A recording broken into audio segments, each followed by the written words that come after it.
जय श्री राधे। हर हर महादेव। मित्रों, आज हम सत्यनारायण व्रत कथा का अंतिम अध्याय अर्थात 5वां अध्याय लेकर के आए हैं। सूत जी कहते हैं, हे ऋषियों, मैं और भी एक कथा का वर्णन करने जा रहा हूँ, उसे भी ध्यान पूर्वक सुनो। प्रजा पालन में लीन तुंगध्वज नामक एक राजा था। उसने भी भगवान का प्रसाद त्याग कर बहुत ही दुख भोगा। एक बार वन में जाकर वन्य पशुओं को मारकर वह वृक्ष के नीचे आया।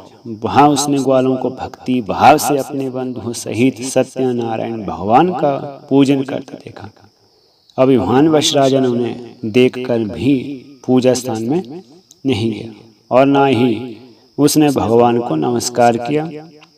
ग्वालों ने राजा को प्रसाद दिया, लेकिन उसने वह प्रसाद नहीं खाया और प्रसाद को वहीं छोड़ वह अपने नगर को चला गया। जब वह नगर में पहुंचा तो वहां सब कुछ तहस नहस हो चुका था। तो वह शीघ्र ही समझ गया कि यह सब भगवान की माया से हुआ है। वह दोबारा ग्वालों के पास पहुंचा और विधि पूर्वक पूजन करके प्रसाद खाया। तो सत्यनारायण भगवान की कृपा से सब कुछ पूर्व की भांति हो गया था।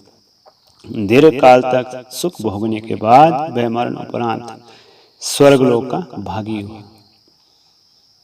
जो मनुष्यों परम दुर्लभ इस व्रत को करेगा, भगवान सत्यनारायण की अनुकंपा से उसे धन धान्य की प्राप्ति होगी।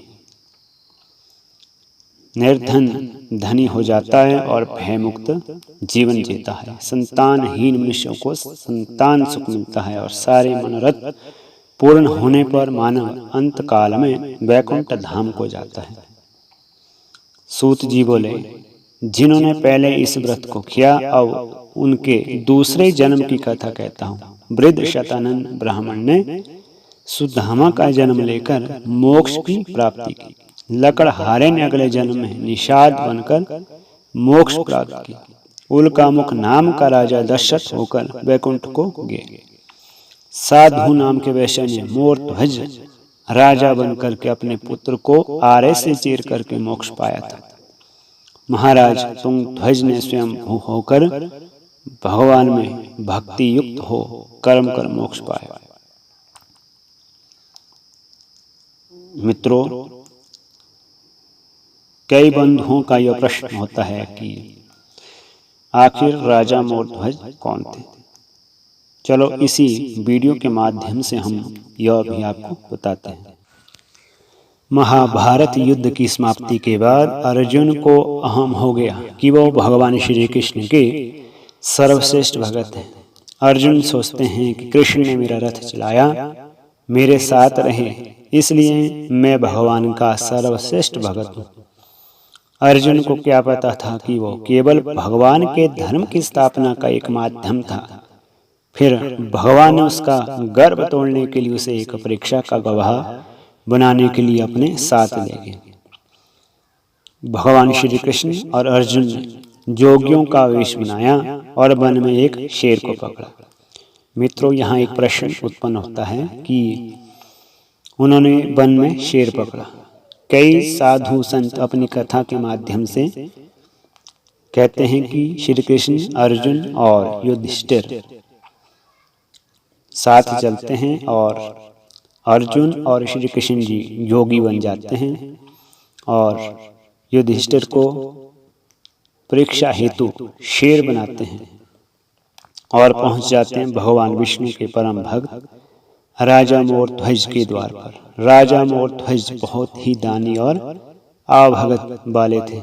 अपने दर पे किसी को भी वे खाली हाथ नहीं लौटाते थे। दो साधु एक साथ उनके दर पर आए हैं। ये जानकर राजा नंगे पांव दौड़ के द्वार पर गए और भगवान के तेज से आविर्भूत होकर के उनके मस्तक पर सादर नमन किया। भगवान कृष्ण ने मोरध्वज से कहा कि हम आतिथ्य तभी स्वीकार करेंगे जब उनकी शर्त माने। राजा ने जोश में कहा, आप जो भी कहेंगे मैं तैयार हूँ। भगवान श्री कृष्ण ने कहा, हम तो ब्राह्मण हैं, कुछ भी खिला देने पर ये मान जाते हैं, परंतु यह सिंह नरभक्षी है। तुम अगर अपने इकलौते बेटे को अपने हाथों से मारकर इसे खिला सको तो ही हम तुम्हारा आतिथ्य स्वीकार करेंगे। भगवान की शर्त सुनकर मोरध्वज के होश उड़ गए। फिर भी राजा अपना आतिथ्य धर्म नहीं छोड़ना चाहता था। उसने भगवान से कहा, प्रभु मुझे मंजूर है, पर एक बार मैं अपनी पत्नी से पूछ लेता हूँ। भगवान की आज्ञा पर पाकर राजा महल में गया तो राजा का उतरा हुआ मुख देखकर पतिव्रता रानी ने राजा से कारण पूछा। राजा ने जब सारा हाल बताया तो रानी की आंखों से अश्रु बह निकले। फिर भी वो अभिमान से राजा से बोली कि आपकी आन पर मैं अपने सैकड़ों पुत्र कुर्बान कर सकती हूँ। आप साधुओं को आदर पूर्वक अंदर ले आइए। अर्जुन ने भगवान से पूछा, हे माधव, ये क्या माजरा है? आपने ये क्या मांग लिया? कृष्ण बोले, अर्जुन तुम देखते जाओ और चुप रहो। राजा तीनों को अंदर ले गए और भोजन की तैयारी शुरू कर दी। भगवान को 56 भोग परोसा गया और अर्जुन के गले से उतर नहीं रहा था। राजा ने स्वयं जाकर पुत्र को तैयार किया। पुत्र भी 3 साल का था और नाम था ताम्रध्वज, परंतु कहीं कहीं रतन कंवर भी वर्णित है। वो भी माता पिता का भगत था। उसने भी हंसते हंसते अपने प्राण दे दिए, परंतु उप तक नहीं किया। राजा रानी ने अपने हाथों से आरा लेकर पुत्र के 2 टुकड़े किए और सिंह को परोस दिया। भगवान ने भोजन ग्रहण किया, पर जब रानी ने पुत्र का आधा शरीर देखा तो वो आंसू रोक न पाई।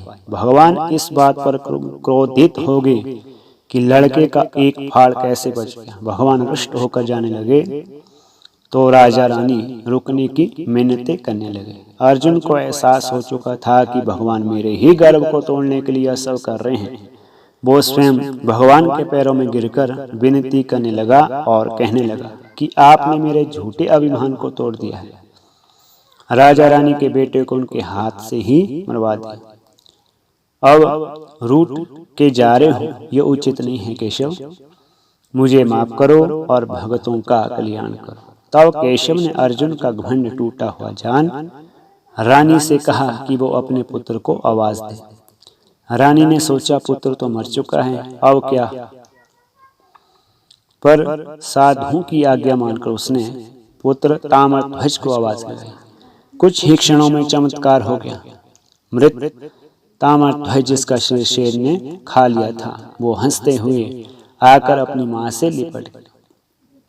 भगवान ने मोरध्वज और रानी को अपने दिव्य विराट रूप का दर्शन कराया। पूरे दरबार में वासुदेव कृष्ण की जय जयकार गूंजने लगी। भगवान के दर्शन पाकर अपनी भक्ति सार्थक जान मोरध्वज की आंखें भर आई और वो बुरी तरह विलखने लगे। भगवान ने वरदान मांगने को कहा तो राजा रानी ने कहा, भगवान एक ही वर दो कि अपने भगत की ऐसी कठोर परीक्षा ना लिया करे जैसे आपने हमारी ली है। भगवान ने तथास्तु कहकर उनको आशीर्वाद दिया और पूरे परिवार समेत सबको मोक्ष पद का वरदान दे दिया। जय श्री राधे, हर हर महादेव। इस तरह से सत्यनारायण भगवान व्रत कथा का अंतिम अध्याय समाप्त होता है। शीघ्र ही हम अन्य कथाओं को लेकर के आएंगे। जय श्री राधे, जय महाकाल।